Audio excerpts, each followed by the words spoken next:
మీలో కొంతమంది చేసే పని ఏంటి చెప్తాను.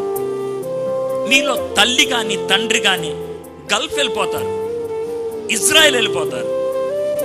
ఏ అనంటే పిల్లల్ని పెంచడానికి డబ్బులు సంపాదిస్తారు, డబ్బులు పంపిస్తారు.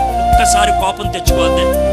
100 మంది గల్ఫ్ వెళ్ళి వాళ్ళు పిల్లలకి డబ్బులు పంపిస్తే ఆ 100 మందిలో ఎంతమంది ఉపయోగపడే వ్యక్తులు అయ్యారు ఒకసారి మీరు చెప్పండి. ఒకళ్ళు ఉంటారు. ఎందుకంటే డబ్బులు సంపాదించారు. ఎందుకు డబ్బులు సంపాదించారు? బిల్డింగ్లు కట్టారు, పిల్లలకి పండ్లు ఇచ్చారు, ఫోన్లు ఇచ్చారు, కావలసిన దుస్తులు ఇచ్చారు, పెద్ద పెద్ద కాలేజీల్లో చేర్పించారు. ఏమన్నా ఉపయోగపడ్డారా?